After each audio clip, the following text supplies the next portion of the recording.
Chapter 41. Life with One Eye. Jane held my hand when I looked to see if there was any light left in her. It was there, deep behind the substances clouding her vision, when I saw she was still glowing inside. Now I prayed that even a killer could end up a saint. Burying the money from the table into the bag of quality drugs, I zipped the kitten inside and handed the bag to Jane before pointing at the door. "Go to the 4th floor. "We have to get Bianca," said Jane. "She's on our side." "Bianca? Forget her. You're going to the 4th floor and out the garbage chute. It's already open." "What about the others?" "Everything's gone mad since you left," said Jane. "They're out. Manuka and Otto escaped out the 4th floor." "And Levi?" she asked. I was perplexed. "He's gone. There's no use looking for him." "Bianca messaged me. She's in her room," said the preacher, looking at a device. "Leave Bianca," I shouted. "She's with us," said Jane. "She was trying to save you, but they said you were dead." "Not so fast," said Evil, opening the door into the king's suite with a group of armed guards behind him. "You," demanded Evil. "Don't you think about moving. You owe me more light." Jane pointed her gun towards him, but Evil raised a finger and the gun flew out from her hands toward the wall at a frenetic pace. Some sort of otherworldly control had tugged the gun away and sent it spiraling down the hallway. "Everyone else leave. Now," demanded Evil. He came forward when his hand clutched my chest and pressed me against the wall. His legs found a sturdy stance before a serpent traversed across his arm to wrap itself around my throat. A hypnotic rattle on the snake's tail shook beside my ear, sending me into a daze. "You two," Evil pointed at Jane and the preacher. "If I see you again, I'll make sure they pin this on you. Run and hide." The preacher tugged Jane down the hallway, but she hesitated and tried to come back for me. I took a tiny step, but the serpent squeezed my throat harder while I turned blue inside. The elevator door swallowed them while she held the kitten in the bag, and then they were gone. Evil pulled me past the king's empty body until we reached the back cell where Ditto was seated. "Look at the mess we've made," yelled Evil. "Oh, I can't believe I ever gave any of you freedom. Look at what you humans do." Evil pressed me onto my knees while I faced the old man inside a cell. Ditto was cross-legged behind the bars while a pile of wax waited in front of him. He'd been watching and listening the whole time when I looked up and saw 4 walls converging to the very peak of the pyramid above him.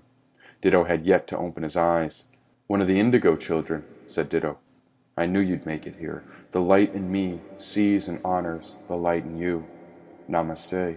"He's like you," said Evil. "He can cultivate the light. Now show me your secrets before you croak and die." I looked through the metal beams, but each bar was cemented to the ceiling and floor. There was no way to him, no doorway in. "Now," yelled Evil. "We're running out of time." "So he's the one?" asked Ditto. "You're the one who found the courage to walk against the crowd. Then just as it came to me, I see how the light has called upon you, and so it is written." I kept looking at the pile of wax from the candles that came before me. A large heap of droplets remained still, as if to keep track of something beyond the isolation alone. Each and every candle had melted into a trail of tears beside the man's knees as he sat with his legs crossed in reflection. Evil reached into his pocket and took hold of a fresh candle. He delivered the candle to Ditto. Evil snapped his fingers when a flame came to life on the wick. Ditto held the candle horizontal while wax tears were ready to drip onto the mound before he pressed the candle's base into the melted groove. "When I was my brightest, and so was the sun, it wasn't done summoning me. We were summoning us as one," said Ditto. This man's situation was horrifying. I was ready to embrace him, but Evil's hand climbed onto the back of my neck. "I won't let it end like this," I told him. "But death is not the end," he said. "The king put me here because—" "The king is dead," yelled Evil. "Look at what you've done. Do you know how much light we're going to need to get everything on track?" I looked at the orange candle flickering with Evil's words. "This journey is our path," said Ditto, "not a goal, and—" "He's dead!" screamed Evil. "The rest of the pyramid will find out any minute, and if you can't get him to emit the brightest light, then both of you are worth nothing to me." "And what will you do then?" asked Ditto. "What will you do when it all falls apart? Wait around another 2,000 years for someone to produce more light?" Evil didn't respond. He was fuming with anger behind us. "Oh, it's never been about the end," said Ditto. "We were always meant to be here now." Evil was frustrated. and so he released my collar and sat down at the poker table to watch. "Go on, then. Make it quick," said Evil. "And isn't it amazing how a tiny bit of light can change so much?" said Ditto. "I used to think something was wrong with the darkness. I thought we were lost in it. But now I know the darkness prepares us for the light." He took a deep breath while the candle's flame stretched up towards his finger as he reached through the bars to hold my cheek. I'd never seen him so close, never noticed the wrinkles in his face. Now a drop of wax ran down the candle just as a tear fell from my eye. 28 years ago, I watched the Order build the walls outside when I knew I had to go, said Ditto. But why? My hands clutched the metal beams as I checked the room around us again. There was nothing for this man, no hope left, no door, no nothing, and the snake squeezed around my neck as I heard its tail taunting me. "How can I save you?" "The point is not to save me, or anyone else. The point is about seeing the self within. Honor and cherish our light. Nourish your own soul, and you will find that you are nourishing all of our light." The flames atop the candle waited for his voice. "But everyone's going to die. I saw how it is. It's not supposed to end like this." "Oh, but here we are, so this must be the way," said Ditto. "There's nothing left. It's all crumbling now. You've seen what they do to people here. You've seen how corrupt the world is, how—" "I see a stone," said Ditto. "It wasn't here before you came in." He was pointing to the ground beside my pocket, where the greenish-white stone must have tumbled out. I held it up. This was the serpentine stone. "How lucky are we," said Ditto, "because even a simple stone can lead us to find the light." He looked down at my legs. "Like me," he whispered. I set my hands in my lap, one palm on top of the other, and then crossed my legs. "Be still," he added. He took a deep breath in, and so I took a breath in just like his. I held the stone on top of my palm when I watched him close his eyes, and so I copied him before my sight turned black. "Don't think, just feel," said Ditto. "Follow the breath. Watch the air as it falls. Study it, and it will rise." The stone began pulsating through my palms as I focused on my breath, while the mind turned steady. Each of his inhales were leading me deeper, while each exhale released me from within. The muscles in my face began to loosen, starting in my forehead, then my cheeks, and even my tongue let go.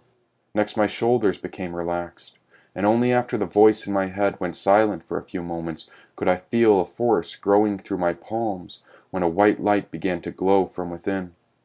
It was nothing sight could see, but it was everything my soul could feel. "That's it," whispered Evil. "Samadhi." "Don't hold on to it," said Ditto. "We have to let it go, and that's how it comes back." Something was blocked. The more I noticed the feeling, the more I felt as if a brick barrier was blocking the center of my light, forcing this brightness to fade away. Embrace the darkness. Feel the edges of your shadow. Accept and surrender to all its weight. Become one with the heaviness, and it becomes one with you. Focus on the breath, always rising and falling, said Ditto. I let go of the weight, and it disappeared through my shoulders and into my core when the light came back. Without sight as a reference, a powerful vibration began rattling through my mind. Frightening at first, I let go and observed it, while the force carried my awareness through the body and into the stone waiting in my hands. But I've sinned. I paused. I live with a demon inside me, and don't ever blame the demons that haunt you. They're trying their hardest to make you appreciate bliss, interrupted Ditto. I released all of it. At that exact moment, all the pressure that was building up was cut loose when the weight of the anchor fell away. A sea of energy swept through me, while the tide of white light carried me higher. All I could do was observe the moment happening. The sight was gone, the snake disappeared, and both Evil and Ditto could have been on a different planet because there was nothing else here. It didn't matter where my body had gone, because all I cared for was this moment. The light was guiding me the entire time. It was within me, between my bones, riding through each nerve, and it was always right here, waiting for me to find it. Tunneling with it, as far as it could take me, new edges began to mold around my form. Wherever I was, I found myself at home in a giant rock hurling through empty space. As if I'd taken the form of a spinning globe, I was like the stone cast out through a lone galaxy. Only as I let go of everything could I feel the various energetic forces binding me in place on the axis rotating around a sun. My body was her planet, filled with the light before birth, and for the next billion or so years, all I felt was ice over her earth. Have we forgotten when our edges began to mold, when our core was first filled with light? There's a time far before our birth, when the earth had no sight. There was nothing to see, for we had no eyes, just a massive rock spinning beneath hydrogen skies. No nose to smell, and no mouth to eat. Years passed by as we circled our sun's heat. We grew fond of this light, from warmth all things grow, and soon our ice started to melt, and our oceans began to flow. Do you remember how it happened? When the energy settled in our core, rocky land sprouted upright, before the seas settled on our shore. Days passed by while we watched the light glow, and then a stem sprouted in our dirt when we first felt it grow. Do you remember when it woke, the day our sky began to breathe? Once the root took hold of us, we offered the nutrients a plant needs. Now this stem was alive, and this root was our child, because once the petals opened up, our seed began to smile. Rain quenched its thirst, then thunder gave it a name, because in the very beginning, no form was ever created the same. A miracle had sprouted, and our flower bloomed all summer, but when the fall began approaching, we were certain of the winter. Energy must be transferred.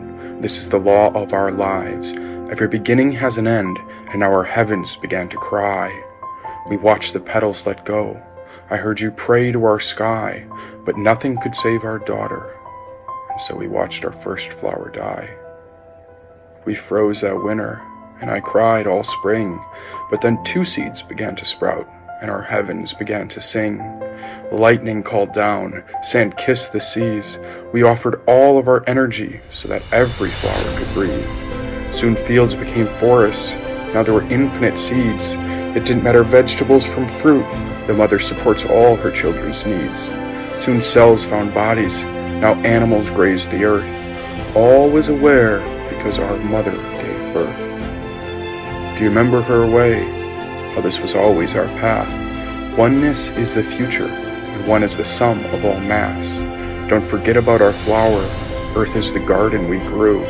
We were born to balance the darkness through the light inside of you. Treat your body like our flower. Suffering can be surpassed through karma and selfless power. Many forms come before us, but we are one and the same. Our ancestors are watching.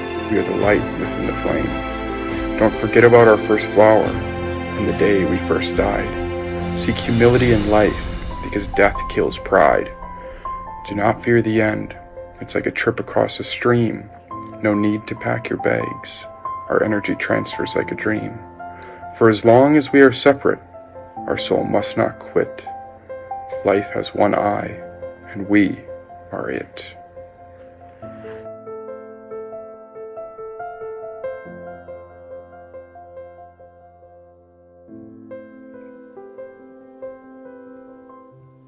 I opened my eye and looked into Ditto when I saw my own self in him. Now tell me, Amokli, what is it that you observe? Asked the white hawk seated in front of me.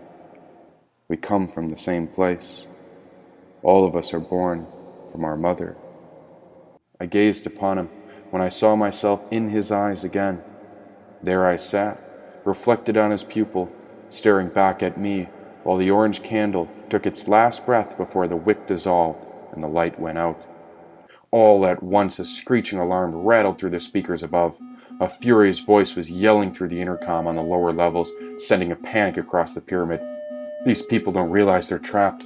How do we save them? That's enough, yelled Evil. He's coming with me. We can only save ourselves, said Ditto. It's all written in the last part of the soul contract. From now on, he'll find the light on his own. There's no use for you, old man, said Evil. Time for the boy and I to thrive. The serpentine stone was glowing in my hands when Evil grabbed the back of my collar and lifted me to my feet. Pulling me away from Ditto, he forced me out of the room and into the hallway. It's time you see how it all works, said Evil. You signed a contract, and that contract says you're in debt with me until I say you're free. As if I'd taken a full trip around the wheel. The serpent climbed onto Evol's arm and wrapped itself around his neck. The snake began chewing on its own tail, eating itself alive for fun. I watched the snake's 2 green eyes peer into mine as its teeth bit into its tail again and again. Yellow venom was seeping out from its skin while it tried to swallow its own tail. Time was running out in this body while Evil pulled me to the elevator while those green amphibian eyes watched every step. There was something knocking behind me. A gentle tapping grabbed our attention when, "Not so fast," said Cicero. "You're not taking him anywhere until you defeat me." I jumped away from Evil and ran back to be reunited with Cicero. We were together near the king's golden doors when the opossum stepped in front of me before Evil and the serpent turned to face us. It was silent for a moment, and then the snake began to clatter a new hymn with its tail. The serpent raised its head and opened its jaw as wide as Cicero's body. Its mouth was oozing with venom. "The way in which I live has prepared me to die at every moment." Evil paused. "Are you willing to die too?"